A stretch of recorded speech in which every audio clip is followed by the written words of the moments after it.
បន្ទាបដៃរបស់អ្នកឈប់បងប្រុសលើនឹងសម្លាប់គាត់អ្នកមិនមែនជាខ្ញុំទេខ្ញុំក៏មិនមានគាត់ដែរ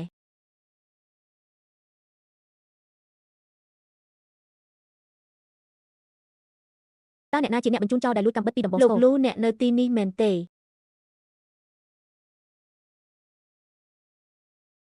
តើអ្នកចូលចិត្តលេងអ្វីដែលគួរឲ្យរំភើបទេនេះជាឈុតឆាក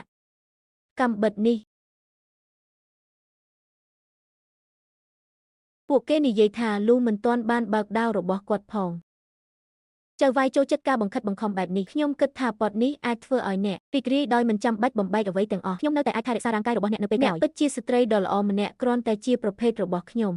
វាមិនអាចទៅរួចទេខ្ញុំទើបតែឃើញគាត់ច្បាស់ជាចង់សម្លាប់អ្នកពិតមកទៅខ្ញុំស្ទើរតែត្រឡប់ទៅរកទម្លាប់ចាស់របស់ខ្ញុំវិញចេញពីទីនេះទៅបើអ្នកគ្មានសុជីវធម៌ទោះបីជាជ្រមុះរបស់បងប្រុសលោកខ្លាំងៗក៏ដោយគាត់ក៏មិនសូវធ្វើបានល្អដែរបេះដូងអាចជានោះមនុស្សងងខ្លៅឡៅទៅពីខ្សែសង្វាក់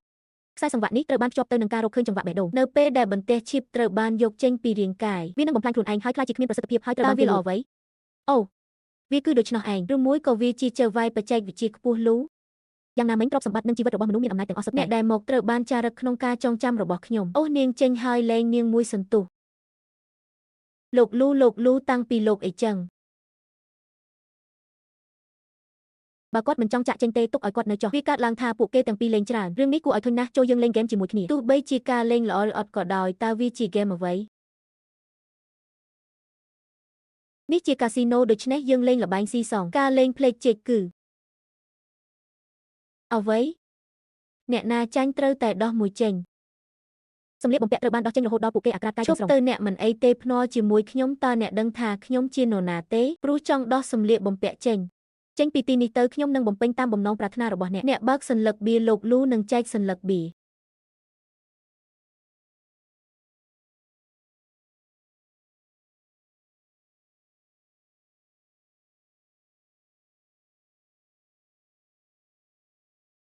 ខ្ញុំមាន18ពិន្ទុនៅក្នុងការប្រកួត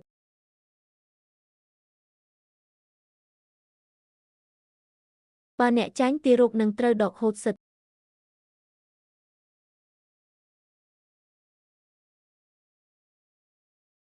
Pachia Baron Yuan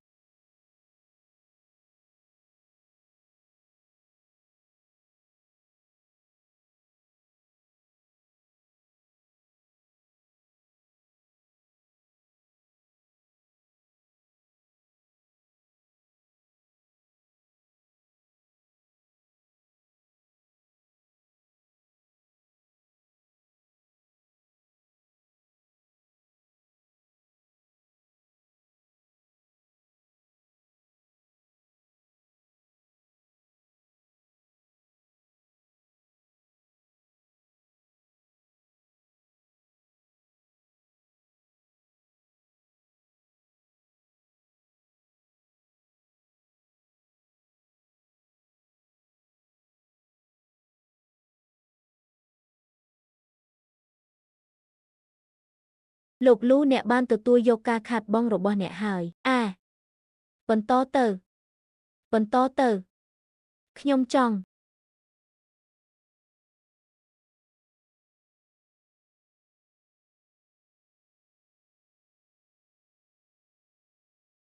កុំលេងបៀអីលីលីរឿងនេះពិតជា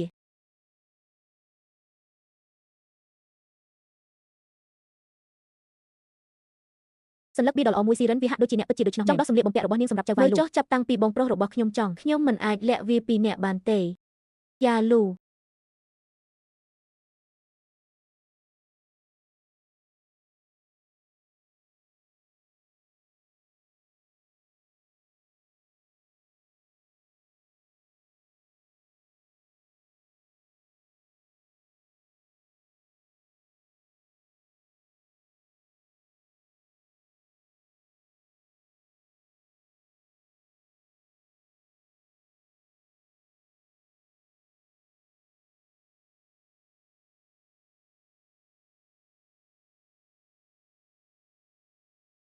ជាមិនមានល្បិចកលខ្លាំងណាស់ចំពោះបន្ទះឈាមនេះសេវាកម្មជីវមាត្រប៉ុន្តែប្រសិនបើវាត្រូវបានរើសដោយបង្ខំឬគាត់ ពេលបេះដូងឈប់លោតបន្ទះឈីបបំផ្លាញទិន្នន័យដោយស្វ័យប្រវត្តិ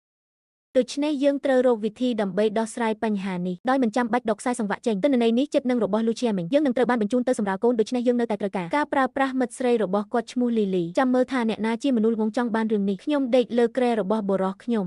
ដល់ពេលត្រូវរកឱកាសដើម្បីចម្លងឧបករណ៍ហើយតាក់លើបងថ្លៃស្រីរបស់ Lily អ្នកមិនអាចចូលទៅបានទេបងប្រុសលោកកំពុងរវល់តើវាលឿនម្ល៉េះអ្នកណាជាអ្នកធ្វើបែបនេះកំពុងធ្វើឲ្យខ្លួនឯងព្រើ Lily និងខ្ញុំណលើការធ្វើឲ្យឧបករណ៍ចម្លងកាន់តែខិតជិត Lucia Ming រស់រាន់ឡើង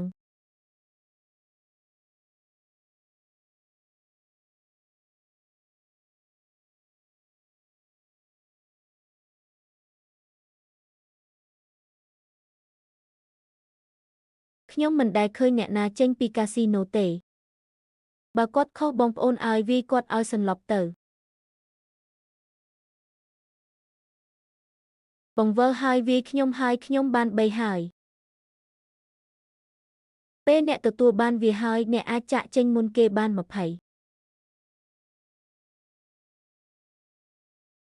ចុចទីនេះដើម្បីមើលពីរបៀបដែលអ្នកឈ្នះលើកនេះ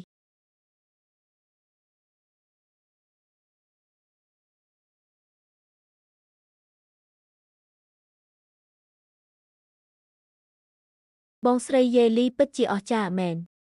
ប៉ុន្តែប្រសិនបើអ្នកចាញ់អ្នកត្រូវតែចេញពីទីនេះចេញពីទីនេះទៅលោកលូបើអ្នកព្រមទទួលយកការខាត់បងនោះអ្នកអាចចាក់ចេញបានកុំធ្វើឲ្យខ្ញុំខ្មាស់អៀនពេកដោយសារច្បាប់ត្រូវបានកំណត់ដោយឡាវជឺបើខ្ញុំចាញ់ខ្ញុំនឹងដាក់ទោសអ្នកដូចដែលខ្ញុំបាននិយាយភ្លេចវាចោលទៅយប់នេះអ្នកទាំងពីរឲ្យអ្នកទាំងអស់គ្នានៅទីនេះហើយបម្រើខ្ញុំឲ្យបានល្អកូនប្រុសច្បងរបស់ខ្ញុំកំពុងជួបបញ្ហាធំហើយម៉ាក់អ្នកមិនឃើញថាខ្ញុំរវល់ទេប្រព័ន្ធបានគាំងហើយអតិថិជនបានខ្ញុំមិនអាចដកប្រាក់ពីការបង្ហាញសំទោសឲ្យបានទេតើអ្នកចង់មានន័យយ៉ាងណាចំពោះពាក្យថាសូនដែលខ្ញុំកំពុងរារាំងគ្មានអ្នកណាម្នាក់ត្រូវបានអនុញ្ញាតឲ្យចេញទេទ្វារត្រូវបានចាក់សោវាសម្រាប់ខ្ញុំតើអ្នកណាក្នុងចំណោមអ្នកដែលបានប៉ះទូរស័ព្ទរបស់ខ្ញុំអ្នកណាប៉ះខ្សែករបស់ខ្ញុំបងប្រុសរបស់ខ្ញុំឈ្មោះលូមិនមានអ្វីពាក់ព័ន្ធនឹងខ្ញុំទេខ្ញុំបានឲ្យអ្នក3ឆ្នាំដើម្បីឲ្យអ្នកស្មោះត្រង់នៅតែលងស្នេហ៍នឹងស្ត្រីម្នាក់នេះវាបានបាត់ភ្លាមនៅពេលដែលវាលេចឡើងគាត់ច្បាស់ជាបានសម្លាប់គាត់ការសម្លាប់គាត់លោកលូគឺជាការធ្វេសប្រហែសនៃយុត្តិធម៌ខ្សែករបស់អ្នកមិនជួត្រឹមត្រូវទេចូលព្រមសម្រាប់មនុស្សស្លូតត្រង់ប្រសើរជាងសម្រាប់មនុស្សមានគុណខកខានរឿងនេះមែនទេវាជារបស់ប្អូនស្រីរបស់លីលីមានអ្វីមួយកំពុងផ្លឹបផ្លែតនៅខាងក្នុងសម្លៀកបំពាក់ខ្ញុំមិនដឹងថានេះជាអ្វីទេបងប្រុសលូមានអ្នកណាម្នាក់មកហើយអូសខ្ញុំចេញពីទីនេះបងលូប្រញាប់ឡើងបងលូស្ដាប់ខ្ញុំបានពន្យល់ពីអ្វីដែលខ្ញុំត្រូវធ្វើដើម្បីឲ្យចេញទៅបងលូខ្ញុំខុសហើយបងប្រុសលូនិងប្រធានលូមានច្បាប់គ្រួសារយ៉ាងតឹងរ៉ឹងខ្ញុំមិនរំខានអ្នកទៀតទេសូមឈប់សរសេរទៅ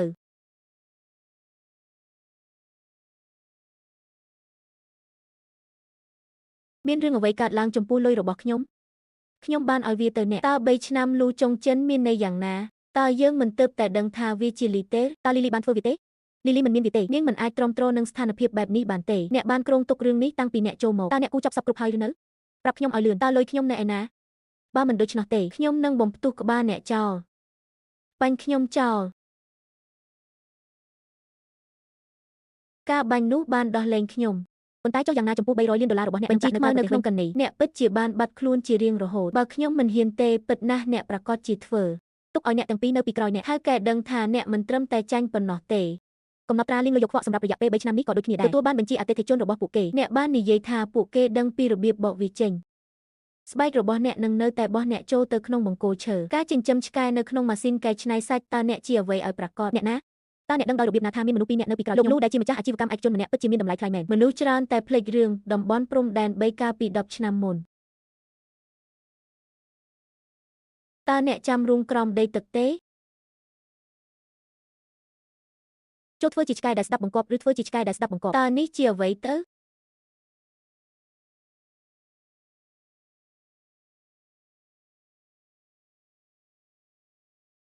តើមីងចេនអាចធ្វើអ្វីបានទៀតជាមួយរបស់ទាំងនេះទោះបីជាលោកបសលូនិងមនុស្សមួយចំនួនទៀតរបស់គាត់នាងស្គមជាងបន្តិចប៉ុន្តែអាយុរបស់នាងបានបំពេញបន្ថែមវាសៀវហាវមានទឹកមុខក្រៀមក្រំនៅក្នុងភ្នែករបស់គាត់អូចាំធ្វើវានៅទីនេះឆ្កែដែលស្ដាប់បង្គាប់កំពុងស្វែងរកសេចក្តីស្លាប់ឬម៉ាក់ឆ្កែត្រូវការលុយ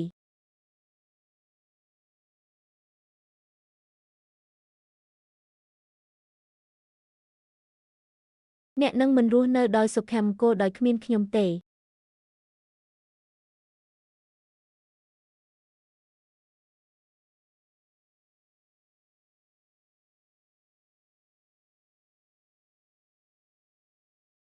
ជួយផង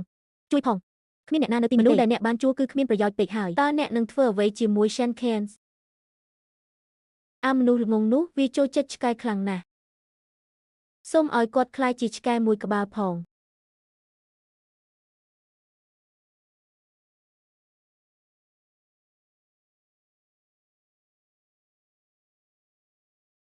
ខ្ញុំលេងចប់ហើយចប់ត្រឹមនឹងខ្ញុំទើបតែលេងចប់ខ្ញុំបានផ្លាស់ប្ដូរប្រេកង់ដោយដៃនៅតាមផ្លូវសាច់ប្រាក់រាវទាំងអស់នៅខាងក្នុងគឺមនុស្សគ្រប់គ្នាបានឈួតបន្ទាប់ពីឈ្នះ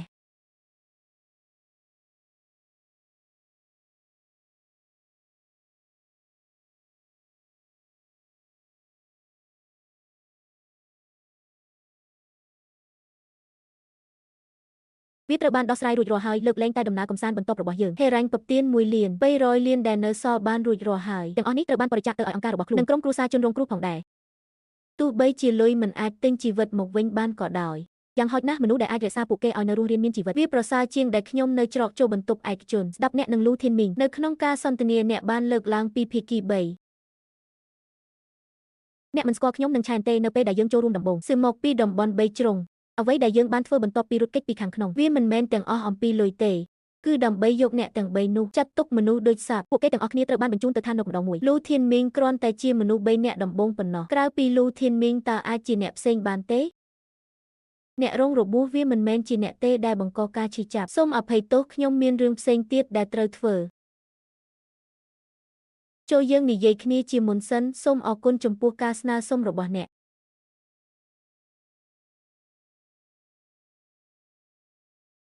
ខ្ញុំលូធីនមីងត្រូវបានចាប់ខ្លួន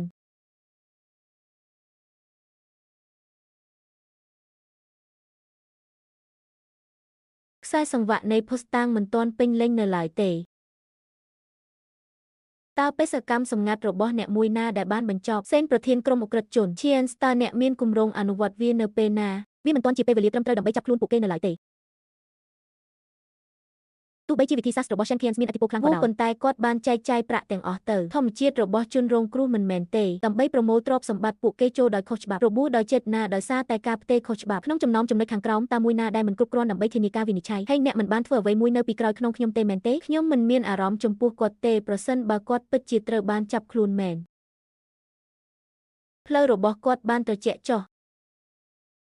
មានតែតាមរយៈការដើរតាមគាត់ទេទើបយើងអាចត្រឡប់ទៅរកអ្វីដែលយើងកំពុងធ្វើនៅពេលនោះវិញឧក្រិដ្ឋកម្មឆ្លងដែនការទាញខ្ញុំឡើងគឺសម្រាប់ដាក់ខ្សែវែងមួយគោលដៅបន្ទាប់សម្រាប់ចាប់ត្រីធំសុងគោលដៅបន្ទាប់របស់ជីរ៉េនគឺសុងជីរ៉េនសូមថ្លែងអំណរគុណយ៉ាងជ្រាលជ្រៅចំពោះប្រព័ន្ធផ្សព្វផ្សាយទាំងអស់មិត្តភ័ក្តិអាចមកលេងឥឡូវនេះបានឥឡូវនេះខ្ញុំនឹងប្រកាសជាផ្លូវការអំពីគ្រួសារយើងក្រុមហ៊ុននិងមន្ទីរពេទ្យ Ren របស់យើងបេះដូងនៃកិច្ចសហប្រតិបត្តិការដ៏ទេវភាពមូលនិធិសប្បុរសធម៌ត្រូវបានបង្កើតឡើងជាផ្លូវការមន្ទីរពេទ្យ Song Sharon Ren ព្រឹទ្ធបុរសគឺជាមនុស្សមានគុណធម៌ម្នាក់នៅលើផ្ទៃវេជ្ជបណ្ឌិតសប្បុរសធម៌ដ៏គួរឲ្យគោរពតាមពិតគាត់ជាមនុស្សឆ្កួតក្រុមហ៊ុន Geijing នឹងចាក់បញ្ចូលដើមទុន100លានដើម្បីគាំទ្រយ៉ាងពេញលេញដល់ Dian Song គាត់គឺជាអ្នកសប្បុរសជនប្រធានគ្រូពេទ្យវះកាត់ប្រចាំស្រុកបានដកចេញនៅរបស់របររាប់មិនអស់សរីរាង្គគំនូសត្រូវបានលក់នៅលើទីផ្សារគាត់បានបរិច្ចាគប្រាក់ដើម្បីទិញឆ្នាំងមាសដំបូងរបស់គាត់បន្ទាប់មកថៅកែធំម្នាក់បានជួយគាត់បានលាបពណ៌រូបភាពរបស់គាត់ដោយជឿលើសងសមត្ថភាពនិងចរិតរបស់ Din លុយនេះពិតជាអាចសន្សំបានសូមអរគុណសម្រាប់ការជួយសង្គ្រោះជីវិតអ្នកជំងឺរាប់មិនអស់អរគុណ Lu Thin Ming ត្រូវបានចាប់ខ្លួនហើយពិភពសិល្បៈក្បាច់គុណកំពុងស៊ើបអង្កេតសកម្មភាពថ្មីរបស់អ្នកទុកវាឲ្យស្ងាត់និងសម្ងាត់ក្នុងបន្ទប់វះកាត់សូមឈប់ប្រើវាខ្ញុំយល់ហើយ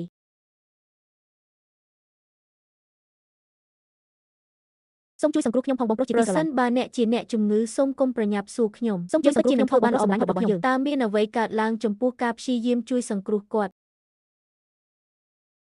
សង្គ្រោះខ្ញុំផងការងាររបស់ប្តីនាងខ្ញុំមិនមានពេលព្យាបាលជំងឺរបស់ខ្ញុំអស់រយៈពេលជាច្រើនឆ្នាំមកហើយចេញពីមន្ទីរពេទ្យមុនទឹកដោះគោខ្លាញ់មិនអាចចាប់បាននៅទីនេះទេអ្នកអាចកម្ចាត់ពួកគេបានចូលរកនរណាម្នាក់ដើម្បីបញ្ចុះបញ្ចូលពួកគេឲ្យចេញពេទ្យខ្ញុំមិនអាចតាមទាន់ទេអ្នកជាកូនច្បងសូមលោកម្ចាស់ដ៏សប្បុរសជួយសង្គ្រោះអាយុចាស់របស់ខ្ញុំផងបើអ្នកអាចជួយសង្គ្រោះគាត់បានខ្ញុំនឹងធ្វើអ្វីគ្រប់យ៉ាងឌីនសុងខ្ញុំសូមអង្វរអ្នកសូមធ្វើវាសម្រាប់ខ្ញុំឌីនសុងសុខចិត្តធ្វើអ្វីគ្រប់យ៉ាងសូម្បីតែធ្វើជីគោឬសេះក៏ដោយខ្ញុំនឹងរៀបចំសម្លៀកបំពាក់សម្រាប់អ្នកតើអ្នកកំពុងធ្វើអ្វីខ្ញុំគ្រាន់តែខ្ញុំបានប្រាប់អ្នករួចហើយអំពីរបៀបព្យាបាលចាត់ទុកពួកគេដូចជាសមាជិកគ្រួសារជាមុនសិនសម្រាប់កុំប្រញាប់មិនបាច់ប្រញាប់ទេក្រោកឡើងមុនគេប្រាប់ខ្ញុំពីអ្វីដែលកំពុងកើតឡើងកុំបារម្ភអីជួយប្តីខ្ញុំផង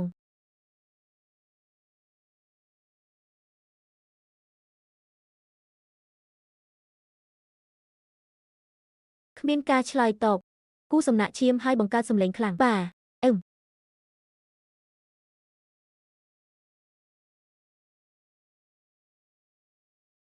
សុខសប្បាយជាទេ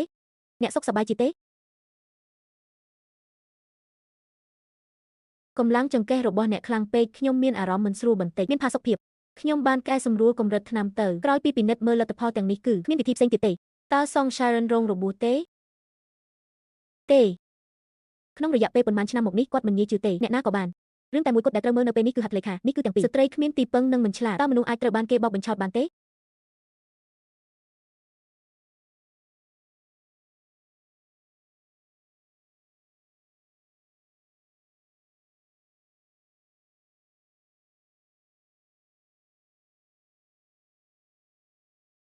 ទីនប្តីខ្ញុំយ៉ាងម៉េចដែរកុំបារម្ភអីប្តីរបស់អ្នករួចទៅហើយយើងបានទទួលការព្យាបាលនៅមន្ទីរពេទ្យរបស់យើងចំពោះការចំណាយវិញយើងនឹងរ៉ាប់រងវាមូលនិធិនឹងអនុវត្តភារកិច្ចនេះអរគុណអ្នកពិតជាអ្នកជួយគ្រួសារខ្ញុំមែនក្រោកឡើងយ៉ាងលឿនទេតើវាជាអ្នកណាខ្ញុំគ្មានលុយទេតែខ្ញុំនឹងសងអ្នកវិញណែខ្ញុំអាចធ្វើជាអ្នកមើលថែកូនរបស់អ្នកបានសូមទូរស័ព្ទមកសម្អាតបោកគក់ចម្អិនអាហារអាចខ្ញុំអាចប្រាប់បានពីសម្លេងរបស់អ្នកក៏ជាជនជាតិកាតាំងដែរជនជាតិចិនហែនតើអ្នកជាម្នាក់ក្នុងចំណោមពួកគេមែនទេស្រុកកំណើតខ្ញុំនៅទីនោះប៉ុន្តែខ្ញុំមិនបានត្រឡប់មកវិញអស់រយៈពេលជាង10ឆ្នាំហើយដូច្នេះឥឡូវនេះសូម្បីតែសម្លេងក្នុងស្រុកក៏បាត់អស់ដែរចៃដនមែនអ្នកប្រហែលជារងចាំយូរហើយខ្ញុំមិនបានភ្លក់រសជាតិនៃស្រុកកំណើតរបស់ខ្ញុំយូរមកហើយនេះជាសេះមាសដែលខ្ញុំបានធ្វើដោយខ្លួនឯងសូមកុំអាក់អន់ចិត្តនឹងនំត្រកួនជ្រូកអី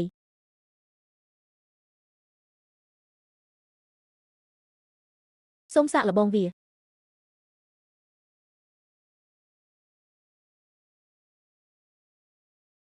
តើខ្ញុំមកដល់ទីនេះដោយរបៀបណានំសណ្ដែកទឹកនេះត្រូវជ្រលក់ចូល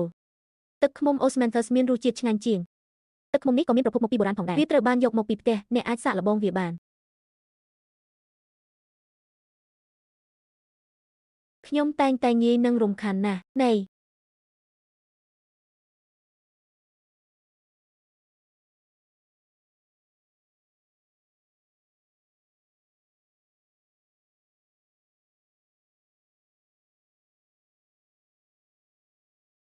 សម្លៀកបំពាក់របស់អ្នកខ្វក់ហើយខ្ញុំនឹងរកអ្វីមួយដើម្បីបដូរទៅជាមួយអ្នក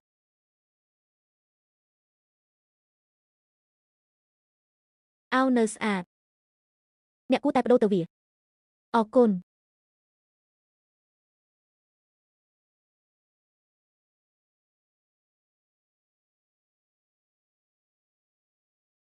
ឌីនទឹកឃ្មុំអស់ហើយទាំងនេះនំប៉ោវលែងមានរសជាតិឆ្ងាញ់ទៀតហើយមែនទេខ្ញុំនឹងសាកល្បងវាឥឡូវនេះខ្ញុំនឹងសាកល្បងវា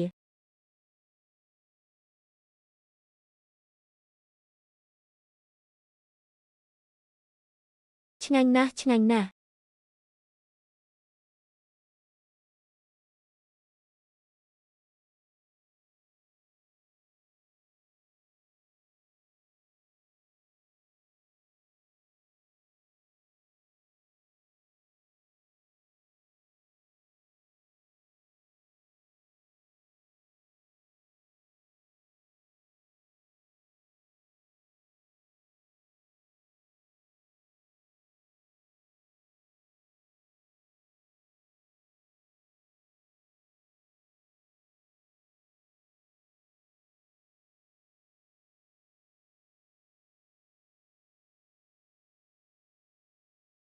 ឌីនលូតើអ្នកចូលចិត្តអ្វីដែលខ្ញុំបានធ្វើទេនំផ្លែឈើស្រស់ខ្ញុំចូលចិត្តវា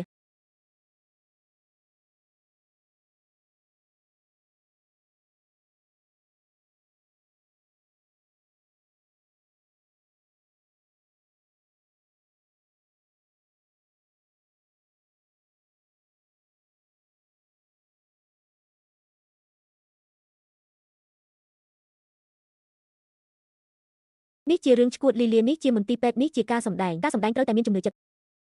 បុរសម្នាក់ដែលស្រឡាញ់ប្រពន្ធយ៉ាងខ្លាំងទោះបីជាស្វាមីស្ថិតក្នុងស្ថានភាពរុកជាតិក៏ដោយអបនាងនៅក្នុងដៃរបស់អ្នកជំនឿរបស់ខ្ញុំគឺរឹងមាំណាស់ប្រពន្ធស្វាមីឲ្យមនុស្សដែលស្ថិតក្នុងសភាពរុកជាតិមិនអាចបញ្ចេញសម្លេងបានទេ តើនាងបានញ៉ាំហើយឬនៅជាការពិតណាស់គ្មាននរណាម្នាក់នឹងបដិសេធដៃរបស់ខ្ញុំឡើយដាច់ខាត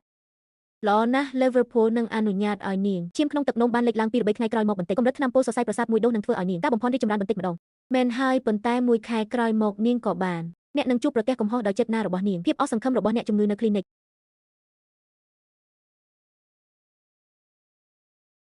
ទីនលូសូមចូលមកឌីនលូនេះជារឿងថ្មីដែលត្រូវបានបង្កើតឡើងនៅថ្ងៃនេះមិនអីទេគ្រាន់តែដាក់វានៅទីនោះ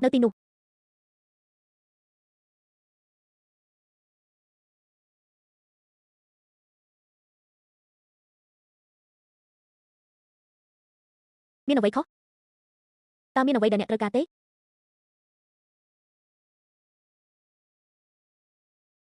ឌីនលូតើអ្នកមិនបានសម្រាកប៉ុន្មានទេតើអត្រាការប្រាក់ល្អទេមុខខ្ញុំហឹមបន្តិចខ្ញុំខឹងខ្លាំងណាស់ពណ៌ក៏មើលទៅមិនសូវសមដែរវាគ្មានអ្វីទេប្រហែលជាគ្រាន់តែសម្រាក2-3ថ្ងៃប៉ុណ្ណោះនៅសល់គឺមិនសូវល្អទេខ្ញុំនឹងផ្ដល់ឲ្យអ្នកនៅអ្វីដែលខុសគ្នានៅថ្ងៃស្អែកចុះធ្វើបបរសាច់ជ្រូកគ្មានខ្លាញ់ជាមួយសម្បកក្រូចឃ្វិចវិញនោះជាប្រភេទថ្នាំដែលយើងប្រើនៅក្នុងស៊ុបល្អសម្រាប់ទាំងចំណង់អាហារនិងការរំលាយអាហារមិនអីទេបន្ទាប់មកធ្វើវាឲ្យប្រៃបន្តិចមួយវិញទៀតខ្ញុំមិនសូវមានចំណង់អាហារប៉ុន្មានទេនាពេលចាស់ណាស់មិនអីទេខ្ញុំពិតជានឹងផ្លាស់ប្ដូររសជាតិរបស់អ្នក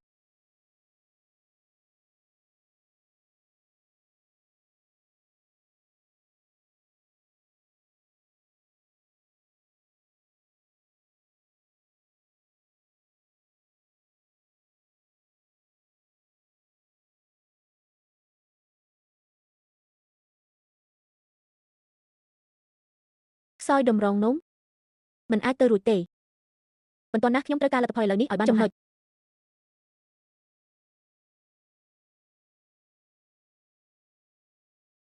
លេខនេះហាក់ដូចជាមិនទាន់ត្រឹមត្រូវនៅឡើយទេ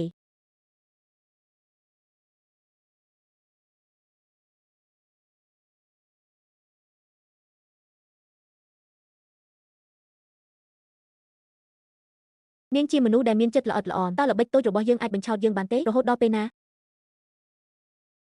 សូម្បីតែគូស្នេហ៍ដែលស្ងប់ស្ងាត់និងរឹងមាំបំផុតនឹងមានពេលខ្លះដែលពួកគេឆ្មើងឆ្មៃនឹងធ្វេសប្រហែសខ្ញុំពិតជាចង់ឃើញសង Sharon ស្លាប់ណាស់វាមើលទៅដូចជាវាហៀបនឹងដួលរលំដូច្នេះវាត្រូវតែប្រសើរឡើងកុំប្រញាប់អីព្រឹត្តិការណ៍សំខាន់មិនទាន់មកដល់នៅឡើយទេមក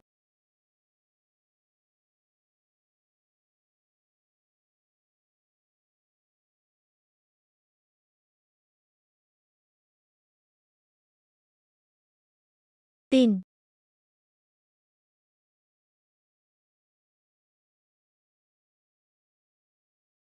អ្នកសុខសប្បាយជាទេមុខរបស់អ្នកមើលទៅស្លេកស្លាំងណាស់ហេតុអ្វីបានជាសន្លឹកទាំងនេះរញ៉េញ៉ៃម្ល៉េះ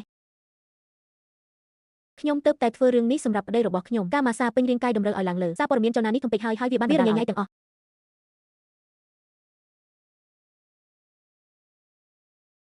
ទៀនចាប់តាំងពីអ្នកបានផ្ដល់ឲ្យចាស់របស់អ្នកការម៉ាស្សាសាធារណៈពិតជាហត់នឿយណាស់សម្រាប់ខ្ញុំអនុញ្ញាតឲ្យខ្ញុំពិនិត្យមើលចំណុចចាក់ម្ជុលនេះសម្រាប់អ្នក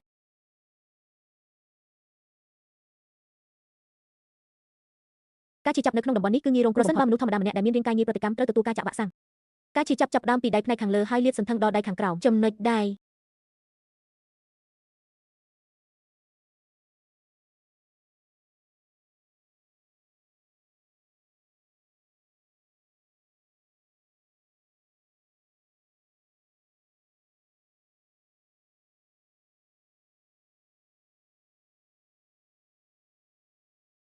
មិនមានប្រតិកម្មអ្វីទេដូច្នេះខ្ញុំគិតថាវាចប់ហើយខ្ញុំបានចុះចាញ់នឹងវាសនារបស់ខ្ញុំរួចហើយ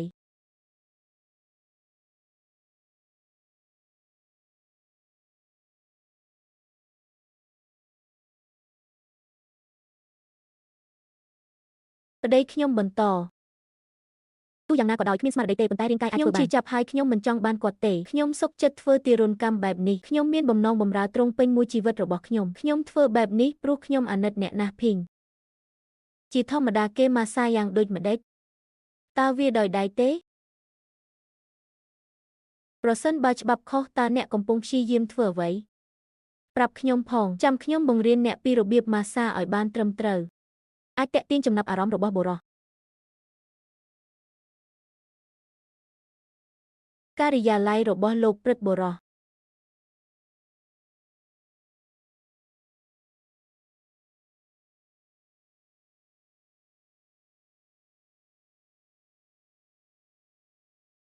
ឆាងយាន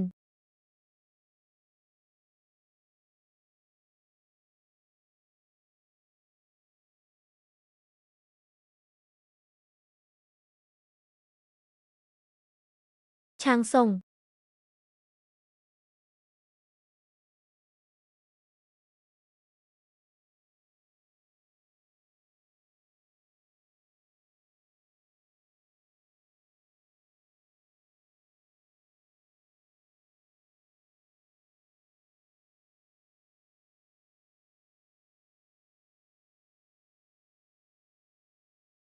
អភូតហេតុផ្នែកវិទ្យាសាស្ត្រមួយបានកើតឡើងនៅមន្ទីរពេទ្យរបស់នាយកមន្ទីរពេទ្យស្វាមីខ្ញុំស្ថិតក្នុងស្ថានភាពរោគជាតិ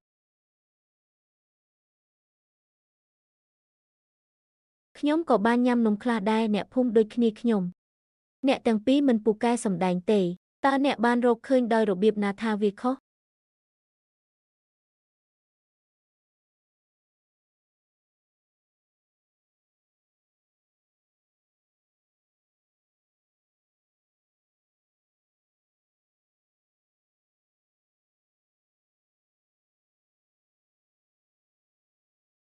ប៉ុន្តែអ្នកដឹងរួចហើយថាវានឹងមិនត្រូវបានអនុវត្តទៀតទេ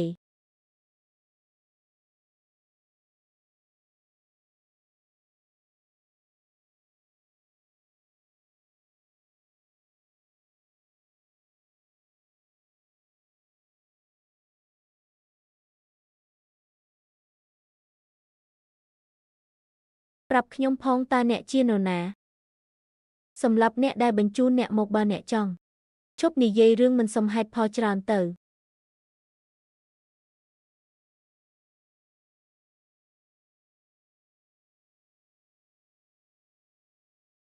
នោះជាគោលការណ៍ដ៏សំខាន់ណាស់ប្រសិនបើខ្ញុំជាខ្ញុំនឹងធ្វើឲ្យគាត់ពិការខ្ញុំនឹងប្រាប់អ្នកខ្ញុំតែងតែហៅគាត់ថាប្អូនស្រីរបស់ខ្ញុំមន្ទីរពេទ្យរបស់អ្នកបានបញ្ឆោតខ្ញុំឲ្យបរិច្ចាគសរីរាង្គអនុញ្ញាតឲ្យអ្នកមើលកំពែងដ៏អស្ចារ្យដោយភ្នែកឃើញរាងកាយរបស់គាត់ចុះខ្សោយអ្នកគឺជាអ្នកដែលបានធ្វើរឿងរបស់ធានមីងយើងបានរកឃើញគម្រោងលាងលុយយកខ្វក់របស់គាត់ប្រសិនបើអ្នករកឃើញឈ្មោះរបស់អ្នកនៅក្នុងឈ្មោះ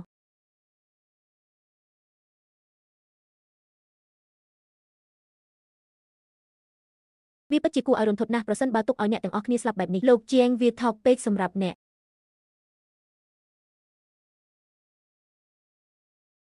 វាមិនមែនមានន័យថាយើងមិនគួរធ្វើបែបនេះទៀតទេនៅពេលនេះបានបញ្ចប់ហើយឬនៅបន្ទាប់មកពួកគេទាំងពីរនឹងលែងមានបញ្ហាអ្វីទៀតហើយលាវលៀន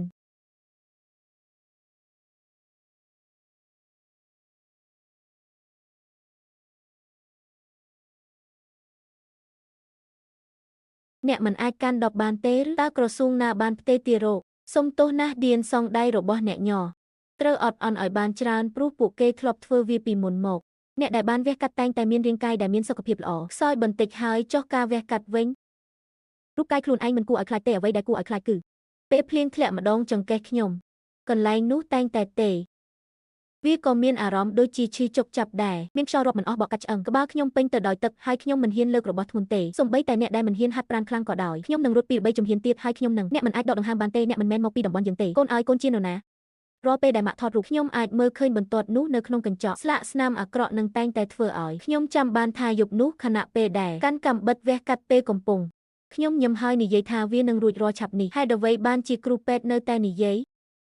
ថ្នាំស្ពឹកឬថ្នាំស្ពឹកគ្រប់គ្រាន់ហើយនៅសល់តែពាក់កណ្ដាលទៀតប៉ុណ្ណោះឈប់វាទៅគ្រាន់តែអត់ធ្មត់ទៅវានឹងចប់ឆាប់នេះស្លាកស្នាមនេះជារបស់អ្នកហើយអូនសម្លាញ់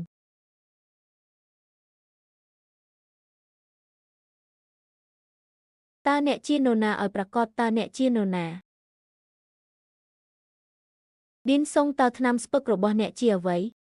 អ្នកបានធូរស្រាលហើយតើអ្នកភ្ញាក់ឡើងដោយរបៀបណាខ្ញុំមិនអាចចាក់ថ្នាំឲ្យអ្នកបានទេយ៉ាងពីងគឺជាថ្នាំស្ពឹកដ៏ខ្លាំងមួយវាគ្រាន់តែជាទឹកប្រៃនៅក្នុងដៃរបស់ខ្ញុំហើយនោះជាអ្វីទាំងអស់ដែលអ្នកទាំងអស់គ្នាការបំពោលខ្ញុំដែលបានគ្រោងទុកក៏ជាចិត្តណាដែរខ្ញុំត្រូវបានគេប្រាប់ថាខ្ញុំគួរតែបានរកឃើញវាប៉ុន្តែអ្នកគិតថាអ្នកអាចគ្រប់គ្រងវាបានអ្នកនឹងនាំយើងមកទីនេះក្នុងអំឡុងពេលបោះឆ្នោតខ្ញុំបាននិយាយថាបន្ទប់វះកាត់សម្ងាត់សូម្បីតែអ្នកប្រមាញ់ដ៏មានឥទ្ធិពលបំផុតនៃកងទ័ពត្រជាក់ក៏នឹងមានពេលខ្លះដែលមនុស្សម្នាក់មានអំនួតនឹងធ្វេសប្រហែសផងដែរ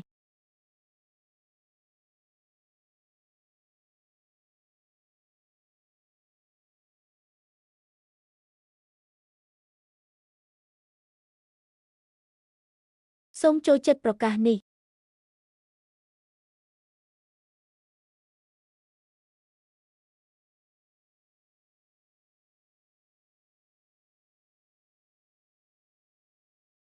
ជាបញ្ជូនបន្តនឹងដល់ជាមួយដើម្បីជំរុញ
តើខ្ញុំអាចធ្វើឲ្យគាត់ធ្វើបែបនេះដោយរបៀបណាចំណាំថានៅពេលដែលគាត់មានរាប់មិនអស់បន្ទាប់ពីលុយអ្វីដែលខ្ញុំចង់បានជាងគេគឺការផ្ទុះបែបនេះអាចធ្វើឲ្យគាត់ខ្លាចជាផ្លាស់ប្ដូរនយោបាយរបស់ម្ចាស់កានីយើងនឹងផ្ដល់ឲ្យគាត់នៅ talisman មួយការចូលទៅក្នុង Game of Thrones Jane Hon Jane ក្នុងរាជវង្ស Jane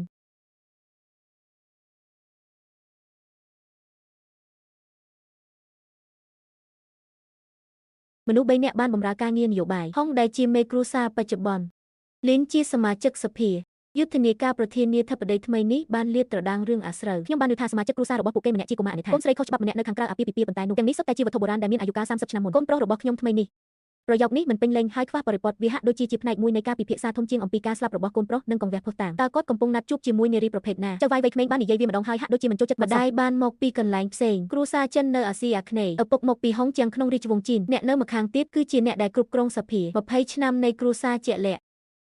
ខ្ញុំមិនទាន់បានផ្ទៀងផ្ទាត់នៅឡើយទេខ្ញុំនឹងទៅស៊ើបអង្កេតអ្វីដែលយើងត្រូវធ្វើឥឡូវនេះគឺអនុញ្ញាតឲ្យប្រវត្តិសាស្ត្រនេះរស់រវើកឡើងវិញប្រសិនបើប្រភេទសំត្រូវបានរុំចូលទៅក្នុងរូបថតគ្រួសារ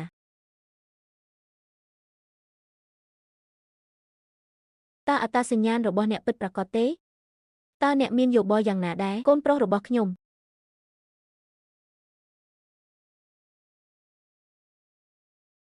រីករាយថ្ងៃកំណើតរីករាយថ្ងៃកំណើតប៉ាសប្បាយចិត្តណាស់នេះជាមិត្តស្រីរបស់ខ្ញុំក្មេងឲ្យថ្ងៃនេះខ្ញុំមកទីនេះជាពិសេសសម្រាប់អ្នករីករាយថ្ងៃកំណើត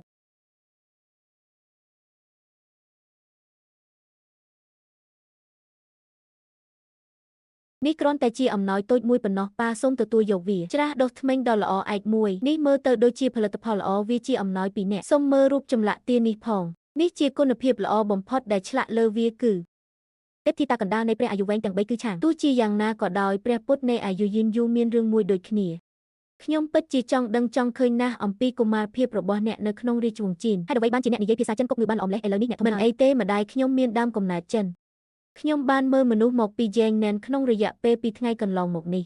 ប៉ារបស់អ្នករវល់ជាមួយព័ត៌មានដំណើរទស្សនកិច្ចថ្លែងសុនរកថាយុទ្ធនាការជាតិនេះជាថ្ងៃដ៏សំខាន់មួយសម្រាប់គ្រួសារហុងតើអ្នកអាចធ្វើបែបនេះបានដោយរបៀបណានៅពេលដ៏សំខាន់បែបនេះមិននៅក្បែរគាត់ដើម្បីជួយក្នុងការបោះឆ្នោតទេខ្ញុំបានរត់ត្រឡប់មកទីនេះវិញដើម្បីរាងកាយរបស់ខ្ញុំឪពុកបាននិយាយថាស្ថានភាពកូនប្រុសរបស់គាត់គឺពិសេសបន្តិចអនុញ្ញាតឲ្យខ្ញុំចេញទៅក្រៅហើយដេកស្ងៀមមួយរយៈដើម្បីគេចពីពន្លឺនៃការចាប់អារម្មណ៍ប្រវត្តិរបស់ខ្ញុំត្រូវតែត្រូវបានប្រើប្រាស់ដោយគូប្រជែងរបស់ខ្ញុំអត្ថបទនេះត្រូវបានសរសេរដោយកូនប្រុសរបស់ប៉ាសម្រាប់ខ្ញុំគ្រាន់តែស្នាក់នៅទីនេះដើម្បីនៅជាមួយខ្ញុំបំភ័យក្មេងប្រុស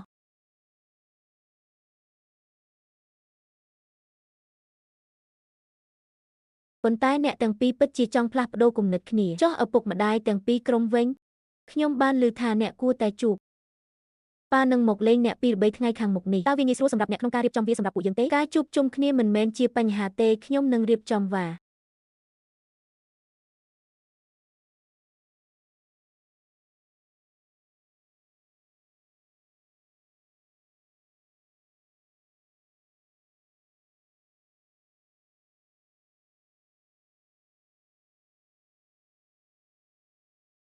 ចិញ្ចឹមគាត់$20 លានអាមេរិកហើយគាត់ចង់ខ្ចីពីការទូតរបស់ឪពុកខ្ញុំការលើកលែងនឹងការចូលប្រើប្រាស់ដើមទុននៅបរទេសបំផុតអ្នកអាចបើកមាត់របស់អ្នកបានហើយឬនៅក្រោយមកចំនួនទឹកប្រាក់ហិរញ្ញប្បទាននេះសូមកុំសួរខ្ញុំទៀតវាហាក់ដូចជាគ្រួសារជាងមានអំណាចខ្លាំងណាស់វត្តនេះក៏មិនអាចឲ្យអ្នកស្នាក់នៅបានដែរព្រះពុទ្ធរូបយក្សនេះកំពុងលួចស្ដាប់អ្វីមួយ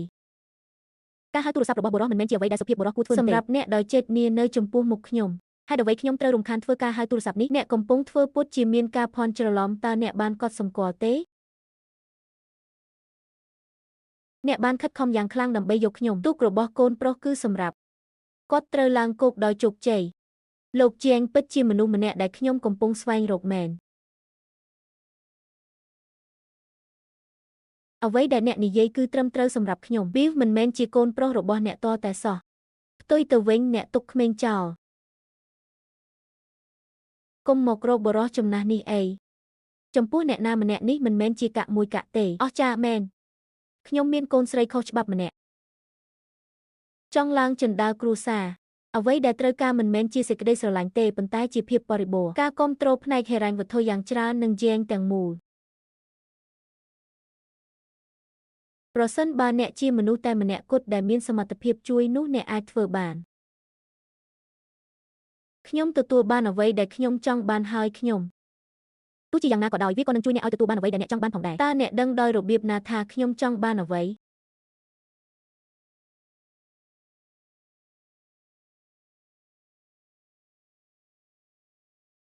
តាមដែលខ្ញុំដឹងប៉ូលីសនៅប្រទេសចិនថ្មីនេះប៉ូលីសបានតាមដានអ្នកយ៉ាងដិតដល់ឪពុកខ្ញុំត្រូវការរបស់នេះជាបន្ទាន់សម្រាប់យុទ្ធនាការបោះឆ្នោតរបស់គាត់លុយនយោបាយច្រើននឹងអ្នក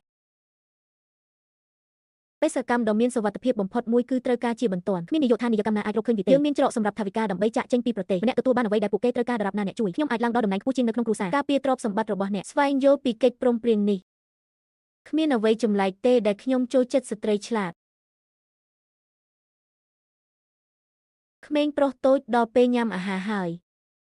មិនអីទេមកដល់ហើយ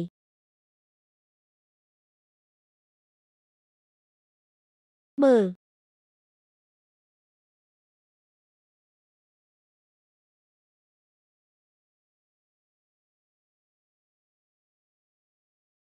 ខ្ញុំគ្រាន់តែចង់ចាប់ផ្ដើមកម្មវិធីឥឡូវនេះ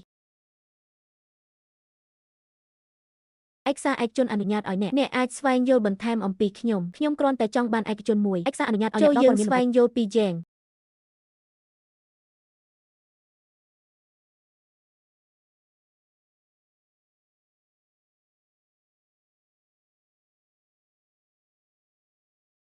ដំណើរកំសាន្តរបស់ឪពុកខ្ញុំលើកនេះកាលវិភាគតឹងតែងណាស់ហើយខ្ញុំញ៉ាំតែអាហារថ្ងៃត្រង់ថ្ងៃនេះ15នាទីនៃពេលទំនេរសូមអភ័យទោសផងបើយើងជួបគ្នា15នាទីគួរតែគ្រប់គ្រាន់តោះទៅខ្ញុំនឹងជូនអ្នកញ៉ាំអាហារពេលល្ងាចខ្ញុំឈ្មោះមេណាអនុញ្ញាតឲ្យខ្ញុំចូលបើមិនដូច្នោះទេយើងនឹងបាត់បង់វាអ្នកមិនស្គាល់ឪពុកខ្ញុំទេហេតុអ្វីបានជាអង្គរៈមិនស្គាល់អ្នកតើអង្គរៈនេះថ្មីមែនទេគាត់មិនដែលឃើញខ្ញុំពីមុនមកទេដូច្នេះខ្ញុំបានប្រាប់គាត់ទូរស័ព្ទទៅលេខារបស់ឪពុកខ្ញុំដើម្បីបញ្ជាក់គ្រាន់តែស្គាល់ពួកគេមានចៅហ្វាយ2នាក់ជនបរទេសដែលចង់ចូលមកគឺជាមនុស្សល្ងង់អ្នកធ្វើបានល្អណាស់មេឡូនពួកគេចូលមកហើយម៉ាក់ល្អឆេន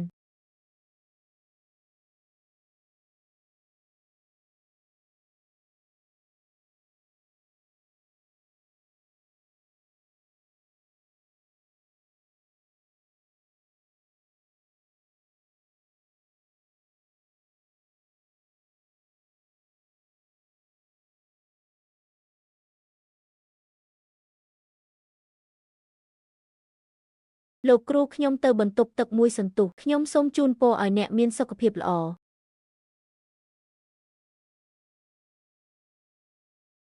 អ្នកគ្រប់គ្រងភោជនីយដ្ឋានខ្ញុំចង់សួរអំពីម្ហូបនេះនឹងអ្នកតើរសជាតិសមស្របទេអស្ចារ្យណាស់លោកម្ចាស់សន្តាគារនឹងចុងភៅចង់ធ្វើការជាមួយមិនអីទេបើយើងជួបគ្នាប៉ាទៅបុរសបាននិយាយថាបុរសហើយគាត់ដូចជាឪពុករបស់គាត់ដូច្នេះគាត់ពិតជាអស្ចារ្យណាស់ខ្ញុំពិតជារំភើបណាស់ចំពោះលោកប្រធានាធិបតីជាងនឹងឪពុករបស់ខ្ញុំគាត់ក៏រំភើបខ្លាំងណាស់ដែរនៅពេលដែលអ្នកត្រូវបានគេលើកឡើងយើងនឹងជួបគ្នាពេលក្រោយនេះជាអាហាររបស់យើងចុងភៅធំនៃភោជនីយដ្ឋានលោកឌូវិនអាចវាពិតជាប្រជ័យមួយណាស់ដែលបានជាប់តាក់ទងនឹងអ្នកតាមរយៈសំណាងល្អគ្រួសារយើងទាំងមូលចូលចិត្តវាខ្លាំងណាស់ជាងជាចុងភៅរបស់យើងបាននិយាយថាគាត់អាចធ្វើបានគ្រប់គ្រាន់សម្រាប់ចំអិនសម្រាប់ធ្វើមែនគឺមួយខ្ញុំមានការគោរពយ៉ាងខ្លាំងចំពោះគាត់ហើយខ្ញុំចូលចិត្តគាត់ខ្លាំងណាស់ម្ហូបរបស់អ្នកជាពិសេសម្ហូបហឹរនេះរសជាតិជូរអែមពិតជាឆ្ងាញ់ណាស់លោកជាងសុងហុងបានទាយថាគាត់ត្រឹមត្រូវអាពាហ៍ពិពាហ៍នេះពិតជាពេញចិត្តណាស់ដើម្បីបង្ហាញពីភាពស្មោះត្រង់របស់អ្នកគាត់អាចបំពេញតម្រូវការរបស់អ្នកទាំងអស់ព្រែកដែលឆៃអនយ៉ៃបានលើកឡើងកាលពីលើកមុនខ្ញុំក៏មានប្រាក់មួយចំនួនដែលខ្ញុំចង់ផ្ទេរដែរប្រហែល300លានអាចត្រូវបានផ្លាស់ប្ដូរចេញខ្ញុំនឹងបង់ប្រាក់100លាននៅក្នុងកិច្ចសន្យាបង្កើតថវិកាយុទ្ធនាការសម្រាប់អ្នកវេនវាហាក់ដូចជាភ្នែករបស់អ្នកធំជាងឌូវិនក៏ធំមួយដែរទាំងនេះសុទ្ធតែពិសេសវាត្រូវបានផលិតដោយអ្នកពីការវាយតម្លៃរបស់អ្នកអំពីតំបន់ឡាម៉ានការពិភាក្សាពិតជាល្អឥតខ្ចោះសូមអរគុណច្រើនខ្ញុំសង្ឃឹមថាខ្ញុំអាចមកម្ដងទៀតនៅពេលក្រោយស្នាក់នៅទីនេះហើយរីករាយជាមួយអាហាររបស់អ្នកជាងសេមីនបានព្យាករណ៍100លានគឺតិចតួចពេកប្រសិនបើអ្នកអាចរៃអង្គាសវាបានវាត្រូវការប្រាក់100លានដុល្លារអាមេរិកដើម្បីផ្លាស់ទីប្រើប្រាស់សិទ្ធិការទូតរបស់គាត់សម្រាប់ពេលក្រោយប្រសិនបើលោកត្រូវបានជ្រើសតាំងជាប្រធានាធិបតីនៅថ្ងៃនេះភាគខាងជើងទាំងមូលនៃកូជីនការអនុម័តផ្ដាច់មុខលើសិទ្ធិរុករករ៉ែដល់កម្រចុះយ៉ាងណាចំពោះការផ្ដល់សិទ្ធិរុករករ៉ែដល់អ្នកទូទាំងតំបន់គ្មានបញ្ហាទេ100លានដុល្លារអាមេរិកគឺជាចំនួនទឹកប្រាក់របស់ខ្ញុំត្រឡប់ទៅវិញហើយរៃអង្គាសប្រាក់ក្នុងរយៈពេល3ថ្ងៃ គាត់បាននិយាយថាគាត់នឹងដាក់11នៅទីនោះនៅយប់នោះអរគុណសម្រាប់ការយកស្រាមកឲ្យដល់បន្ទប់របស់អ្នក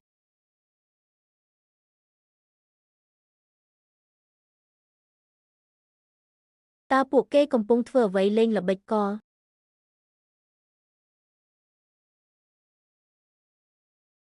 លេខាធិការនៅទីនេះលេខាធិការនៅទីនេះជាងប៉ានៅមានការងារដែលត្រូវធ្វើបន្ទាប់ទៀតប្រយោគបន្ទាប់គឺសូមឲ្យអ្នកមានជីវិតដ៏អស្ចារ្យទោះបីជាវាមានន័យថាលះបង់គ្រួសារទាំងមូលរបស់អ្នកក៏ដោយការជ្រើសរើសបានជោគជ័យសូមជូនពរឲ្យយើងមានកិច្ចសហប្រតិបត្តិការដ៏រីករាយការនិយាយលាគ្នាពិតជាស្រស់ស្រាយណាស់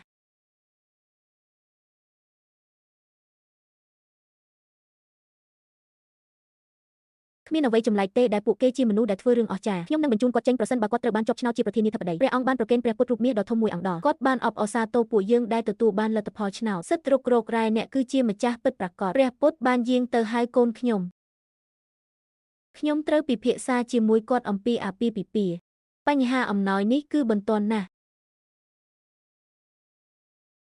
ខ្ញុំគ្រោងនឹងប្រារព្ធវាក្នុងរយៈពេលមួយសប្តាហ៍ពិធីមង្គលការដ៏អស្ចារ្យបំផុតមនុស្សគ្រប់គ្នាស្គាល់គ្រួសារជាងរបស់ខ្ញុំហើយស្ត្រីមកពីគ្រួសារក្រហមបានបង្កើតសម្ព័ន្ធភាពអាពាហ៍ពិពាហ៍តាក់ទងនឹងប្រាក់100លានដុល្លារអាមេរិកនោះខ្ញុំនឹងជាអំណោយភ្ជាប់ពាក្យដល់គ្រួសារហុងខ្ញុំនឹងងាកមកស្ដាប់អ្នកភ្លាមអេណុកតើអ្នកកំពុងធ្វើអ្វី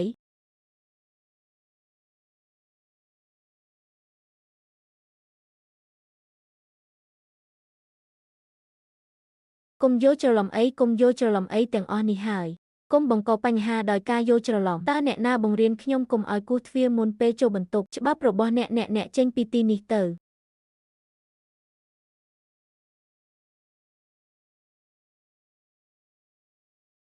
បើអ្នកហ៊ានដាក់ម្រាមដៃលើនាងខ្ញុំនឹងគាត់មិនមានកូនប្រុសដូចអ្នកទេប៉ុន្តែគាត់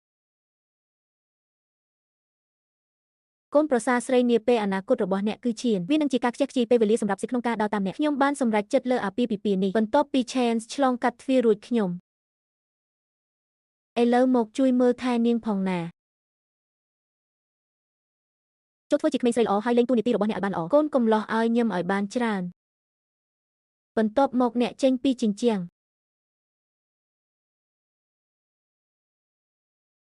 នោះនៅក្មេងនៅឡើយហើយមិនយល់ទេអ្នកត្រូវតែបង្រៀនខ្ញុំឲ្យផឹកស្រាមួយកែវនេះដើម្បីសុំទោស Chance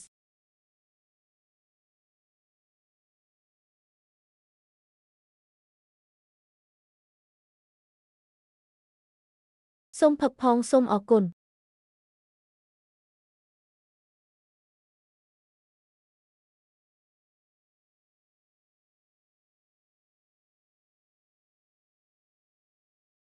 អរគុណអ្នកទាំងអស់គ្នាសម្រាប់ការអញ្ជើញមកលេងផ្ទះតូចរបស់យើងខ្ញុំចុះកូនក្រមុំក្នុងពិធីមង្គលការវិញចូលយើងមើលមុខដ៏ស្រស់ស្អាតរបស់នាងឆាប់ខ្ញុំត្រូវទៅជួបកូនកំលោះគាត់សង្ហាណាស់ខ្ញុំខឹងខ្លាំងណាស់ចំពោះពិធីមង្គលការ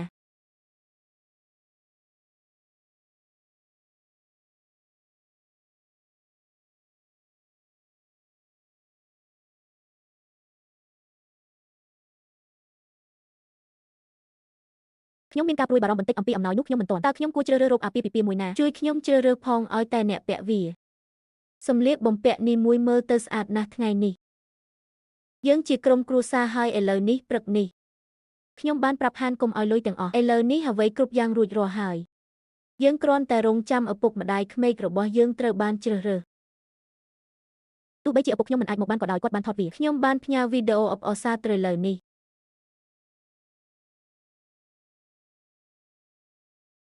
ម៉ោង8ព្រឹកហើយនៅព្រលឹមនៅឡើយតោះបន្តសាកល្បង2 3ឈុតទៅអូនសម្លាញ់ខ្ញុំយល់ព្រមហើយប៉ាប៉ាក៏នៅទីនេះដែរជីពេលវេលាបានមកដល់ហើយភ្ញៀវទាំងអស់កំពុងរង់ចាំហេតុអ្វីបានជាអ្នកប្រញាប់ប្រញាល់ខ្ញុំមិនបាននឿយអ្នកទេប៉ាតែងតែរវល់មែនទេប៉ាខំធ្វើការខ្លាំងណាស់តោះទៅភ្ញៀវចាប់ផ្ដើមអន្ទះសារហើយអ្នកបានទៅហើយ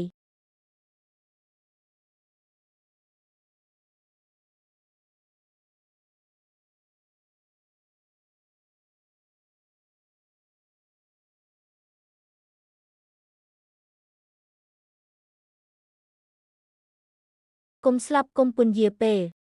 កម្មវិធីចុងក្រោយឧត្តមសេនីយ៍ជាងខានជួបគ្នាយូរហើយសូមអបអរសាទរសូមអរគុណអ្នកទាំងអស់គ្នាសម្រាប់ការចូលរួមពិធីមង្គលការរបស់ខ្ញុំមានវីដេអូមួយដែលខ្ញុំចង់សួរអ្នកទាំងអស់គ្នាសូមក្រឡេកមើលរបស់ចាស់ទាំងអស់គ្នា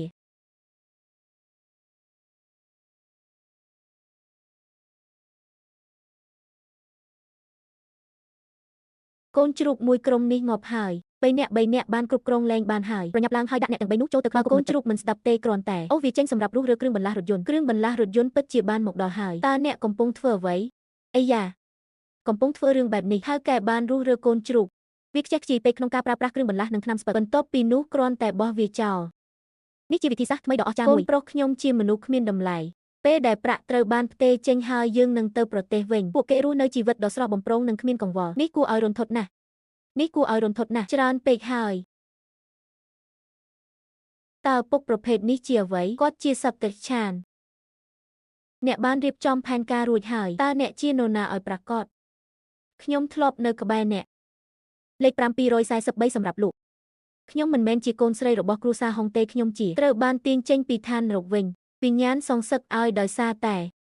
អ្នកមានក្តីស្រមៃមួយលោកជាងកំពុងជួបបញ្ហាអ្នកទាំង6នាក់ដែលទើបតែត្រូវបានផ្ទេរចេញបន្ទាប់ពី$100 លាននេះច្បាស់ណាស់ថាជាប្រាក់ឯកជនរបស់គាត់ប្រាក់ទាំងអស់នៅក្នុងកន្នីត្រូវបានផ្ទេរដោយគាត់ឲ្យលុយខ្ញុំវិញបន្ទាប់ពីអ្នកចាក់ចេញប៉ុន្តែខ្ញុំនឹងសម្លាប់អ្នកមិនត្រូវបានអនុញ្ញាតឲ្យរើទេមន្ត្រីប៉ូលីសឲ្យអស់ចាស់ណាស់រើចេញយ៉ាងលឿនហើយដាក់ដៃចុះមន្ត្រីប៉ូលីសបានចាប់ខ្លួននាងជាអ្នកកុហកដែលបានបោកប្រាស់ខ្ញុំមាន500 លានអ្នកមិនមែនជាហុងទេតើនោះជាការបោកប្រាស់ដោយយាយៀននិងជាងសែនមែនទេសូមឲ្យខ្ញុំណែនាំខ្លួនខ្ញុំឡើងវិញមន្ត្រីកូបាស៊ីហេងក៏ត្រូវមានអារម្មណ៍ដែរសូមអរគុណលោកស្រីសិនឈៀនស៊ីចំពោះជំនួយរបស់អ្នកយើងចាប់អ្នកបានហើយប៉ូលីសធំដូច្នេះអ្នកបានកុហកខ្ញុំតាំងពីយូរយារណាស់មកហើយអ្នកកំពុងប្រើខ្ញុំឈៀនសេខ្ញុំដឹងថាអ្នកកំពុងសោកសៅខ្លាំងណាស់ឥឡូវនេះប៉ុន្តែដើម្បីដោះស្រាយករណីនេះខ្ញុំក៏ត្រូវបានគ្រាន់តែប្រើអ្នកព្រោះខ្ញុំគ្មានជំរឿផ្សេងអ្នកត្រូវបានសង្ស័យពីបទក្លែងបន្លំទ្រង់ទ្រីធំមិនមែនការផ្ទេរប្រាក់ស្របច្បាប់ប៉ុន្តែត្រូវពិចារណារហូតដល់អ្នកជួយប៉ូលីសក្នុងការចាប់ខ្លួនអ្នកធ្វើបានល្អណាស់ឲ្យតែអ្នកត្រឡប់មកវិញជាមួយខ្ញុំឥឡូវនេះខ្ញុំនឹងចុះចាញ់ឲ្យប្រគល់លុយដែលលួចបានយើងនឹងជួយអ្នកឲ្យទទួលបានប្រយោគស្រាលជាងមុនខ្ញុំគ្រាន់តែអនុញ្ញាតឲ្យពួកគេទទួលបានអ្វីដែលពួកគេសូមនឹងគឺសម្រាប់យើងទាំង3នាក់លុយដែលស្មើនឹងពាក់កណ្ដាលនៃជីវិតមនុស្សស្ងប់ចិត្តទៅខ្ញុំនឹងរកវិធីសងសឹកស្ងប់ចិត្តទៅ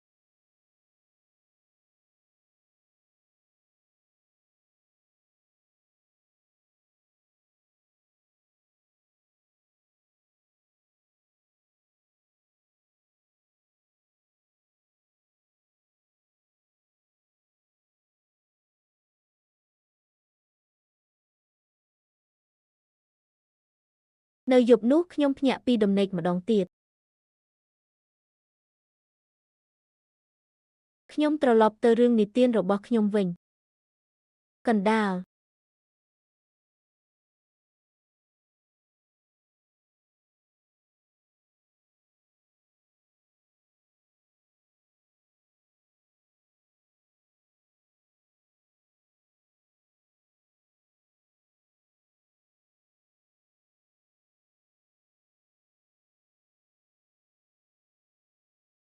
តើស្រីតូចនោះឈ្មោះ Shen Chance នៅឯណា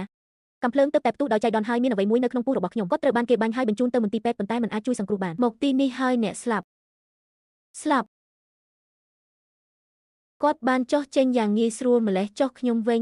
គាត់បានបរិច្ចាគ6ដល់ខ្ញុំឪពុកជាង100 លាននាក់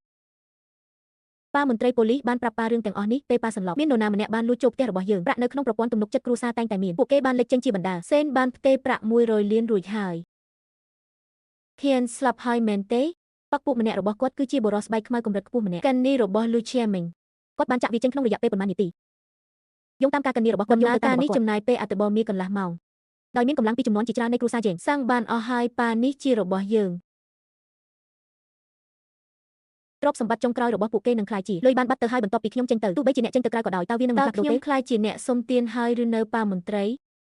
មន្ត្រីឲ្យខ្ញុំចង់រាយការណ៍ពីករណីទាំងនោះទាំងនេះគឺជាទ្រព្យសម្បត្តិស្របច្បាប់របស់ខ្ញុំទាំងអស់មែនទេបាទចាសសដើម្បីទប់ស្កាត់ការខាតបង់ថវិកាខ្ញុំពិតជាមានសិទ្ធិបាត់បង់អ្នកប្រើប្រាស់បង្កកនីជាបន្ទាន់ទោះយ៉ាងណាក៏ដោយអ្នកត្រូវបញ្ចូលព័ត៌មានទាំងអស់របស់អ្នក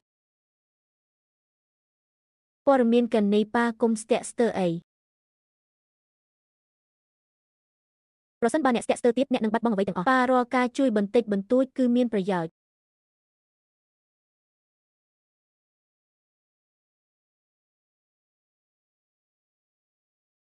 មិនអីទេខ្ញុំចាញ់ហើយ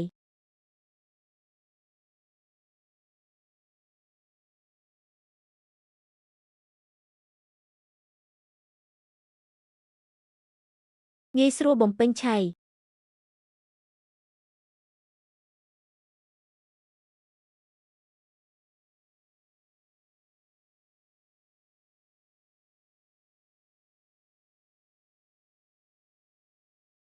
លោកជាងអ្នក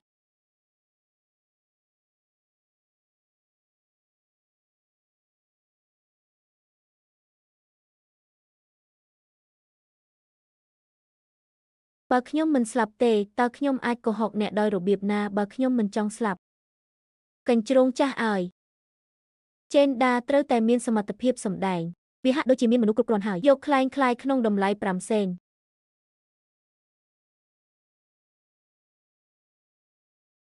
អ្វីទាំងអស់នៅទីនេះគឺคล้ายคล้ายនេះជាផ្ទះរបស់អ្នកវាចំណាយត្រឹមតែ2-3តូចប៉ុណ្ណោះវាត្រូវបានរៀបចំឡើងនៅពេលនោះ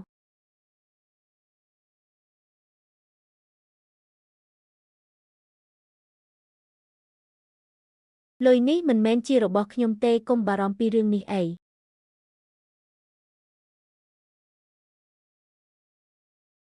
ប្រាក់ត្រូវបានចែកចាយនឹងផ្ទេរទៅឲ្យទាំងអស់គ្នាមូលនិធិសប្បុរសធម៌រាប់រយនៅជុំវិញពិភពលោកលើកនេះអ្នកពិតជាសមនឹងទទួលបានតំណែងនេះអ្នកបានកុហកខ្ញុំអ្នកសប្បុរសជនដ៏អស្ចារ្យ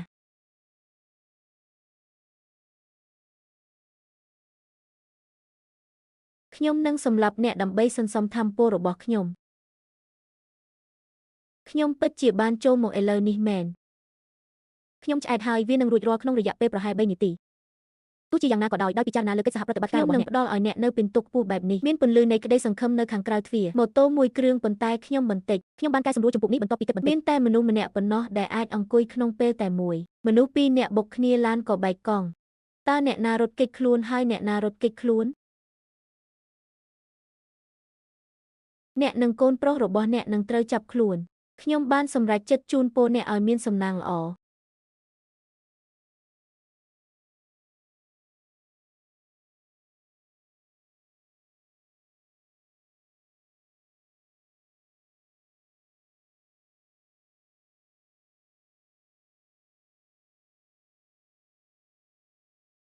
តោះទៅជាមួយគ្នាខ្ញុំនៅប្រទេសស្វីសហើយមានតែខ្ញុំទេដែលដឹងពាក្យសម្ងាត់សម្រាប់កាន់នេះចេញទៅចាប់ពីពេលនេះទៅលុយទាំងអស់នឹងក្លាយជារបស់អ្នកហើយ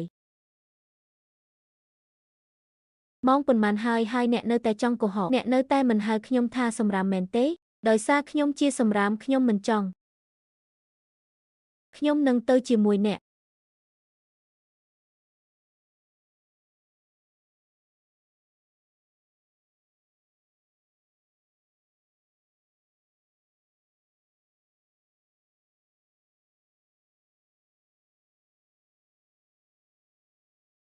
តើអ្នកនឹងទៅណាតើខ្ញុំអាចនាំអ្នកទៅទីនោះបានទេធ្វើវានៅកន្លែងដែលមានមនុស្ស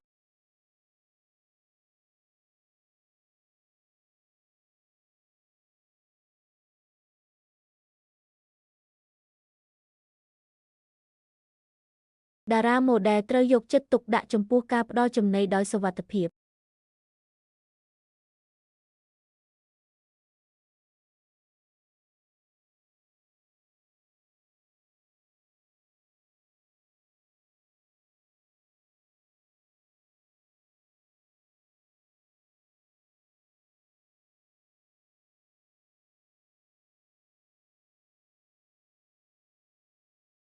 សួស្ដីតើនេះជាមីងមែនទេអ្នកស្រីខុសខ្ញុំឈ្មោះសូលេសេតើអ្នកចង់បានអ្វីពីខ្ញុំមន្ទីរពិសោធន៍លោកស្រីសិនឈៀនហ៊ឺជាមួយអ្នកតើការប្រកួតផ្ដាច់ព្រាត់ដែលមានឈ្មោះជាអ្វីនាងបានផ្លាស់ប្ដូរឥឡូវនេះនៅក្នុងក្រុមហ៊ុនរបស់យើងជាវ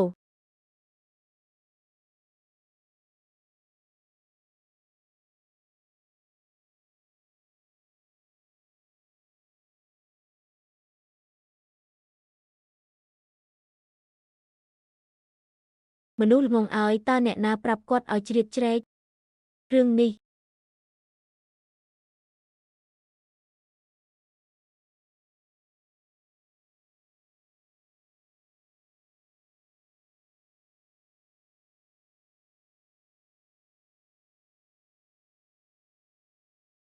នេះជាអ្វីដែលអ្នកបានរៀបចំនេះជាអ្នកដែលអ្នកជាខ្ញុំពិតជាពូកែខាងរឿងស្នេហារបស់បុរសណាស់ចិត្តខ្ញុំបានតាំងចិត្តនឹងត្រៀមខ្លួនរួចរាល់ហើយប៉ុន្តែខ្ញុំមិននឹកស្មានថាខ្ញុំមើលមិនឃើញនៅពេលយប់ទេសមុទ្រមានតែខ្យល់សមុទ្រប៉ុណ្ណោះ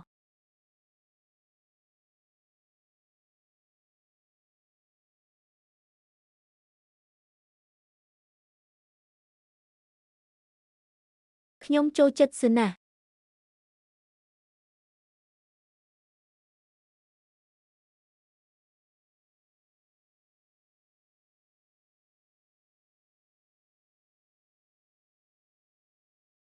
ឥឡូវនេះអ្នកទទួលបានរង្វាន់ធំរបស់អ្នកហើយតើខ្ញុំមានគម្រោងទៅណាបន្ទាប់ដើមឡើយខ្ញុំគ្មានការងារធ្វើហេតុអ្វីបានជាមន្ត្រីស៊ីព្យាយាមចាប់ខ្លួនខ្ញុំអ្នកនៅតែចង់ទទួលយកខ្ញុំអ្នកតែងតែចង់ធ្វើដូច្នេះដោយដឹងពីអត្តសញ្ញាណរបស់ខ្ញុំមិនថាអ្នកជ្រើសរើសអ្វីក៏ដោយខ្ញុំគាំទ្រអ្នកក្នុងអ្វីដែលអ្នកជ្រើសរើស